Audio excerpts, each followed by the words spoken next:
How are you doing? I'm all right. How are you? I'm well. Good. It's such a weird question I know to ask right I now. know. It's so strange. Yeah. Um, One thing that I like to start the questions with is there anything from this experience that you're learning about yourself, maybe about just life in general? Oh, probably. I don't know if I can focus enough to keep it in, but I mean, it's like this waffling between like, oh, my life has taught me how to handle uncertainty. I can do this, and oh, this is triggering all of my trauma from uncertainty. Uh-huh.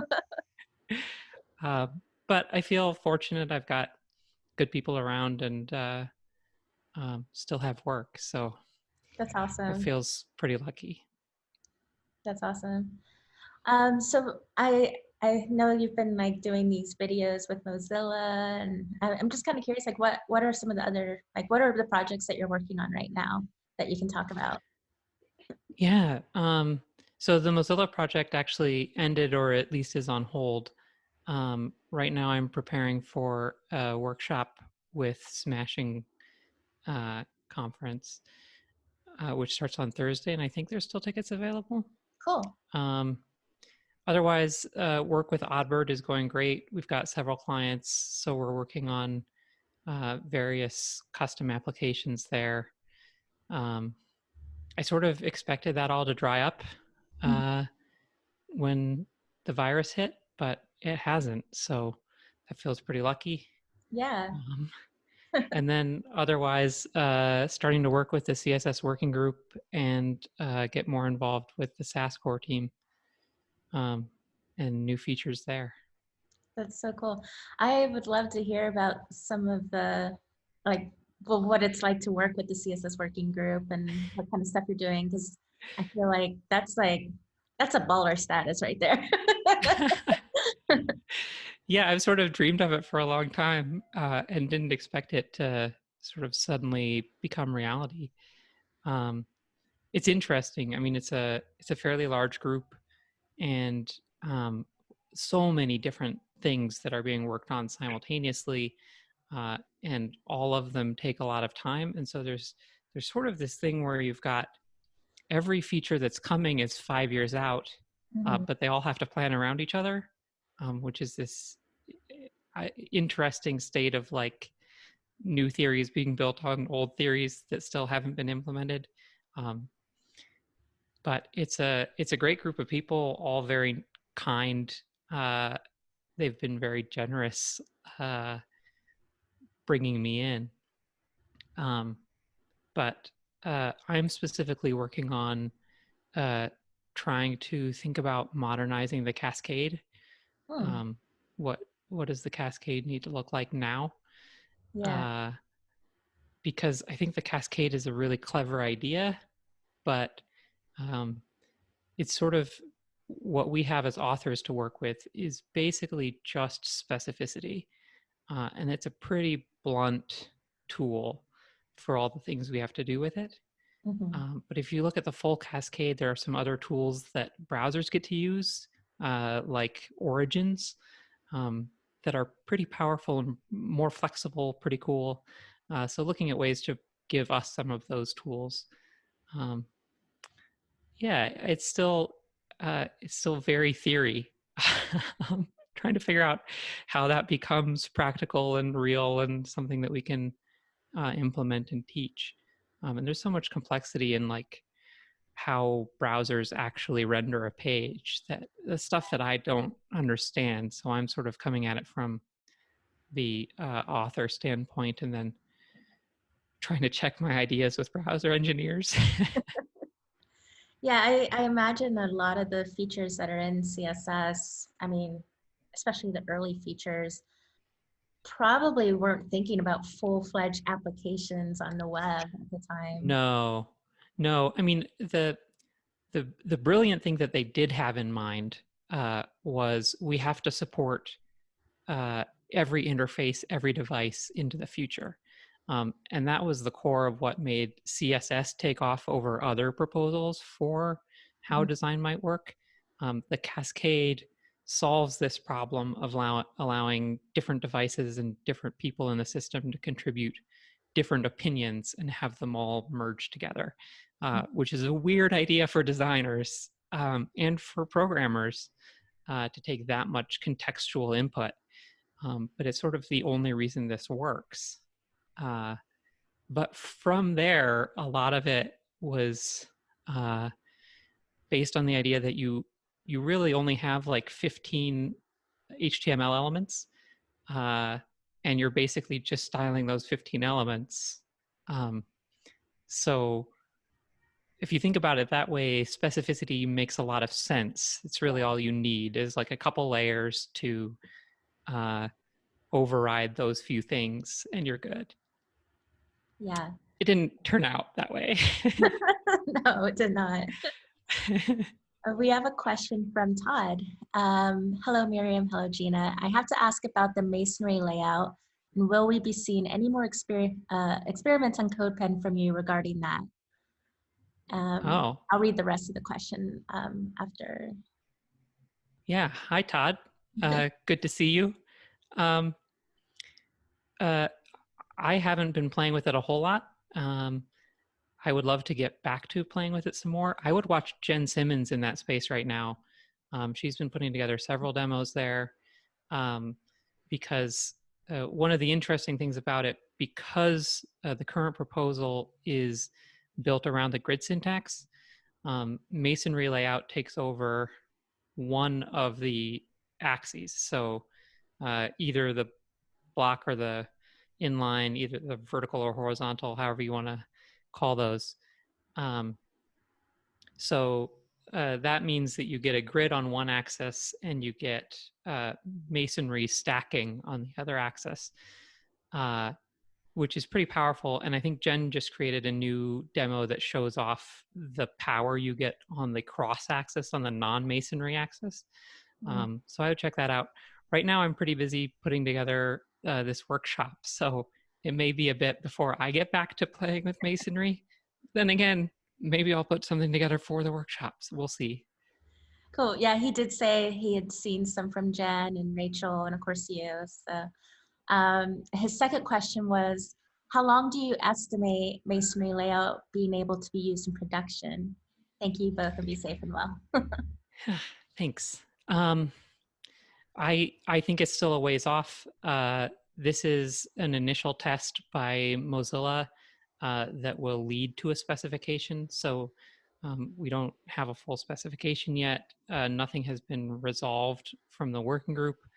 Um, besides that, the working group is interested in this and wants to follow it up.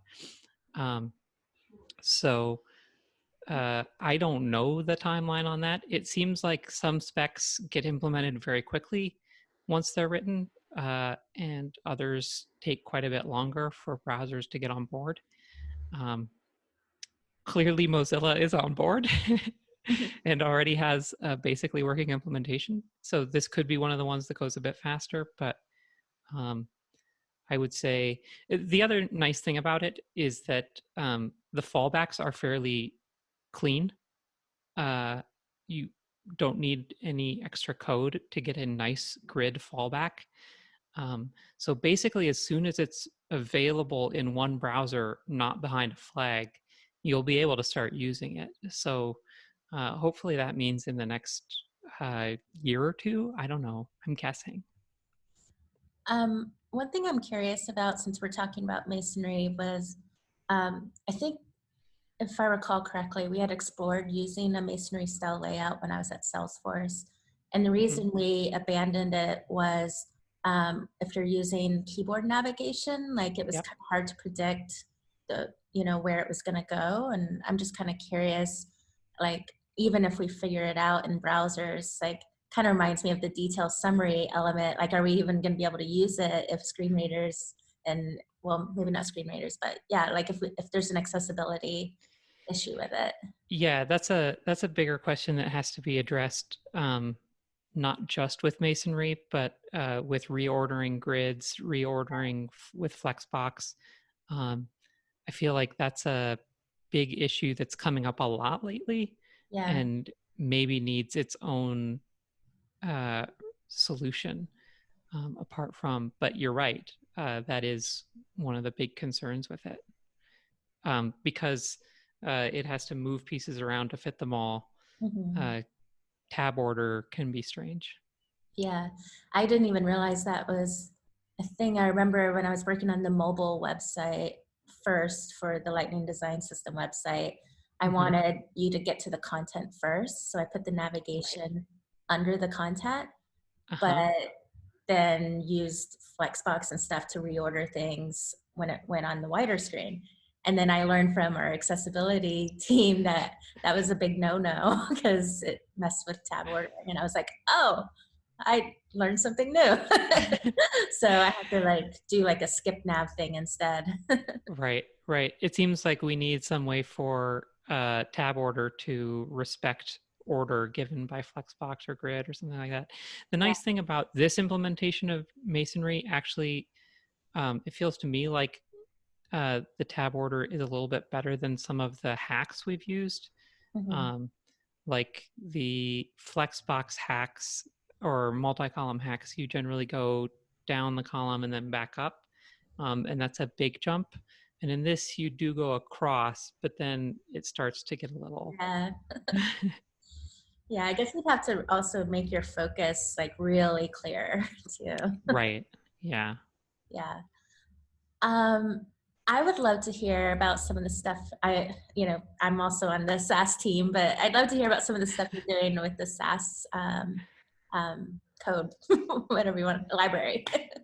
Yeah. I'm working on a couple proposals there. One, we're trying to figure out how we want to approach um, the new colors coming in CSS colors 4 and 5, the new colors and also color adjustment functions.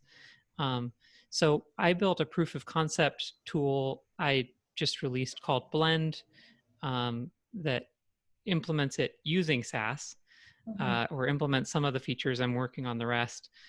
Uh, but the question is how exactly those should get moved into SAS. What should exist sort of in a module namespace that is SAS specific, and what should exist globally. Generally, we don't add new global functions until they've been implemented in browsers and we can trust that the spec is solid. Um, but, you know, I sort of had this idea that we could add them right away in a namespace and people could start using them. But it's really, those are only useful until the global ones become available. And then they're just sitting around and we don't really want that. So then the question is, can we design something that's useful now and 10 years from now? Um, but those new colors are exciting. It gives us wider gamuts of color. A lot of displays now can show a wider gamut than sRGB. Uh, and that's going to be coming to CSS. That's pretty cool. And then colors like LCH give us more consistent um, hues and lightness, like a blue and a yellow at the same lightness in LCH color actually have the same luminosity. That's pretty exciting. So it'll be cool if we can figure out how to do this in a way that we can give some of these advantages to people before they land in the browser. Um, and some of the things only browsers can do. But I'm also working on um, proposals for managing nested maps, merging and accessing and setting nested keys inside of complex map objects. That sounds awesome. Uh, and then I'm going to start looking at lists. And, you know, we don't have like list slice or various other useful list management functions. So sort of going down through the things that look interesting to me would be helpful to me. And then also when Natalie says, hey, we need a spec over here, can you write it?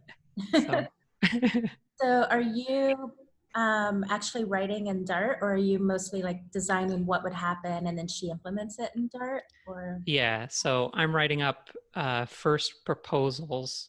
And once we have the proposal fleshed out, I start writing the specs, which in SAS is sort of a test library, Mhm. is what the spec looks like. So I went and did the beginning of a Dart tutorial, but decided I was too busy. That's funny. This is kind of slightly off topic, but I went to a Flutter event, which is Oh, yeah. like their way of scaling UI across multiple platforms, but Mm-hmm. code base, and it's written in Dart, and they have this whole mascot thing. They invited me to the event because they were looking for like creatives that are doing design systemy stuff to be there. And Natalie saw I was there, and she was like, "What are you doing, hanging out with Dart people?" This is That's great. funny. Yeah. Yeah, I saw that event. How was it?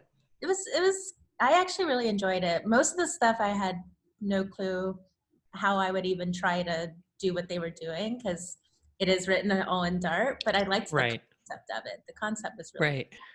yeah. Huh. So I know that you also do other stuff besides nerdy dev stuff. So like you have a band. Like are you doing anything with that like virtually or?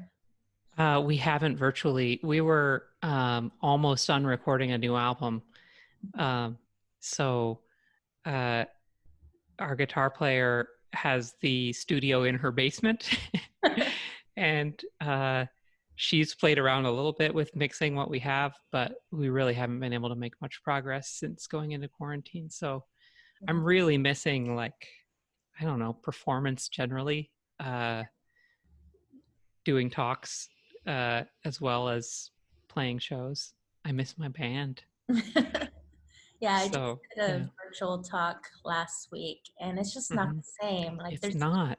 an energy you get from people being in the room and you've seen their heads nod Yeah. and all that And stuff. you can get a little bit of that in the moment if you've got, like, if you've got people's faces on screen, which is rare in online talks. Yeah. Um, but even then, as soon as it's over, you're just at home sitting by yourself, and you're like, no, I have too much adrenaline to be sitting on my couch. Yeah, for sure. I think for me, it was awkward too because I was like, am I supposed to sign off now or did they Yeah. cut me off or I don't know what I'm supposed to do now. Exactly. Yeah, there's sort of no, you don't get the closure of like walking off stage and then talking to people. It's very strange. Are you doing any like other than I mean you've got a lot already on your plate, but I'm curious if you're doing any new side projects or things because of quarantine.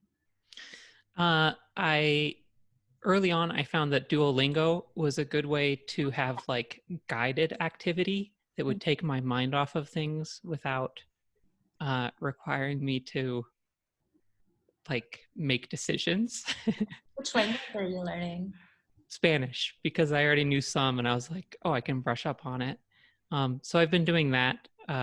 It's early in quarantine, I had trouble focusing and trouble working, and I found myself with a lot of, I don't know, let's call it free time, even though it doesn't, um, just because I couldn't focus on work. So I would just go sit, and I needed something like that. Um, and now I seem to have swung the other direction, and I'm like, because I have nowhere to go, I'm overworking. Yeah, Um, so I don't know. I hope it swings back some. I don't know. It's a strange, just trying to get through it. yeah. I've been like exercising more, which I know Oh, is like kind of another like cliche right now. It's like you're right. like You making have the lots of fancy one. yeah, well, I have a Peloton, and so I basically moved furniture around to make like an area in my apartment Uh-huh. that's exercise. Because I was like, well, if I'm gonna go through this quarantine, I might as well like come out of it like with some muscles. That's awesome. That's great. Hopefully, I'm still I'm using I'm using their guided classes and things like anything that involves upper body, like doing like planks or push-ups, like I am so bad at it. But maybe at the end of this, I'll be amazing at it. So yeah. Yeah, whatever helps you get through Yeah. it. Let's see, what else can I ask you? Yeah, just in case, I see you're on here, Eric. Hi, Eric. There's a Q&A function below if you have any questions you want to ask. Let's see. How about, are you watching anything right now? Because We've gone through various things. We actually went back and rewatched the whole Mindy project from years ago. Um, but let's see what else. We just watched the Middleditch and Schwartz episodes. The Lego Masters show was a lot of fun because I am a little bit obsessed with Lego. yeah. Yeah, and now Insecure is back on, so that's one of our favorites. Ooh, Yeah. question from Eric. I knew Oh, that part. great. Any thoughts on formalizing True into SAS? It's really freaking cool. And maybe also Oh. explain what True is. So if Yeah, so True is the unit testing library that I wrote for Susie initially, because Susie started to get big and I wanted to rewrite chunks of it and I needed to know that I wasn't breaking things. So it works very similar to a lot of the JavaScript unit testing frameworks and became more popular than I expected for doing tests in SAS. There's things that we're hoping to add to SAS around it. I haven't thought about actually formalizing True itself, but I am working on a proposal for catch and try, which would allow you to catch errors for testing. Also for other things, you'd be able to use it anywhere, but it would really help with testing error cases in True, which right now I have some workarounds for, but they're clunky.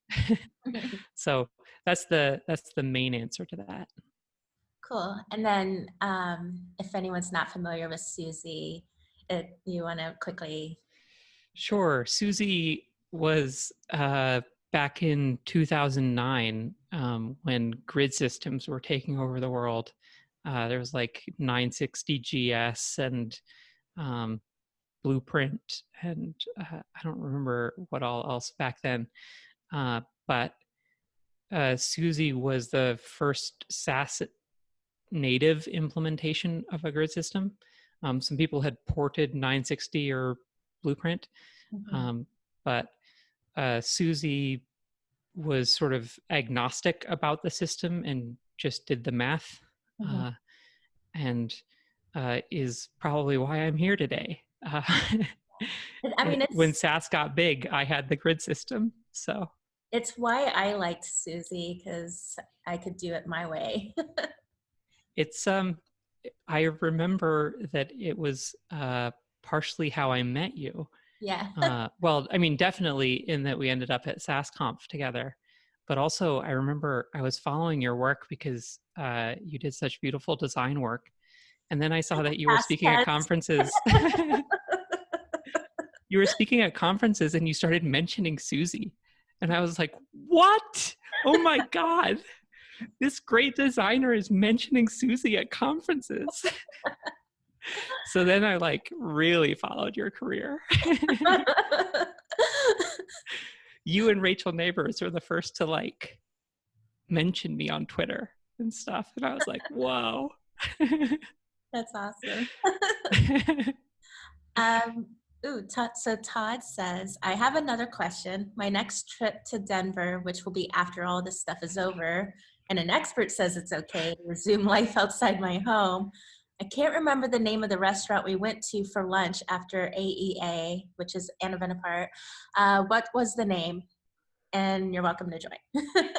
Yeah, we went to Little India, we went to the downtown one. I actually think the food is better at the one on 6th. So I recommend going to the one on 6th. But once this is over. Yeah. I was joking. I can't wait to get on a plane, go to another country, and then sit inside my hotel room. Exactly. One Yeah, day. I'm sad. I had a trip to Amsterdam that's canceled. I'm Yeah, guessing my trip to Hong Kong will likely be canceled. yeah. Uh, I was gonna go with Adekunle and Amelie Lamont because ooh, he was speaking at oh, what's it called? It was Framers Conference, Loop. He was okay. speak at Loop, and so I was gonna tag along, and then she was speaking in Zurich, so I was basically gonna just be an attendee tagging along with them, and then Oh, we were that's gonna fun. head back to the U.S. for my conference. So yeah, a lot of plans got changed. Yep, yep. A lot of my conferences have been rescheduling for September, October, and I'm really curious if that's going to work. Which I'm like, I was already in September, so get out of Yeah, I my know. month. Well, I've like my team has agreed that it's okay if I still accept them, and just like October is just conferences. Yeah. So that might be what happens. I mean, I don't know what's going to happen, but I do know, like in California, they just announced that on Friday we're supposed to be finally moving into phase two. Um, so phase two being that non-essential businesses like salons and spas can open, but like still with social distancing measures in place. And like events and stuff isn't till like phase four, I think. So Right. we'll Yeah. see. Yeah. I mean, Denver is saying they're starting to open up similarly, but uh, none of the experts seem to think it's a good idea. So I don't know what we're Yeah, doing. I will probably still be staying at home. Same. Yeah. Oh, so we are coming close to time. So one of the last questions I like to ask is, do you have any projects coming up that we can be looking out for, as well as any ways that the community can support you? Um, yeah, probably. You mentioned um, workshop. yeah, the workshop is definitely one. And I think there will be some more online events like that happening. I also offer those workshops for companies. So if your company is interested in doing something like that, um, and I think Smashing had a good idea that I'm going to steal for those workshops, which is we don't do them in a single chunk because nobody can stay on Zoom for an 8-hour day.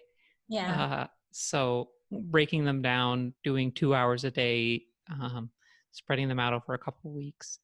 But I'm happy to do that for companies as well. Um, and I don't know. Otherwise, stay safe and healthy. Um, I do have other things like keep an eye out for new features in SAS and new features in Blend, and um, I think that's it. Yeah. Yeah, I like the idea of spreading a workshop across weeks instead of days, because similar to how a long hour span, like Mm-hmm. multi-hour span would be time consuming, I feel like multiple days in a row would be the same Yeah. feeling, but spreading it across weeks makes more sense. Yeah, Yeah. So our smashing workshop, it's going to be Thursday and Friday mornings, a couple hours each morning for 3 weeks. cool. So roughly a 2-day workshop, but Yeah. a 3-week workshop. Awesome. Well, thank you so much, Miriam. It's been awesome chatting, and thanks for joining us. And yeah, have a good day. Yeah. Thanks. You too. Really great to join you.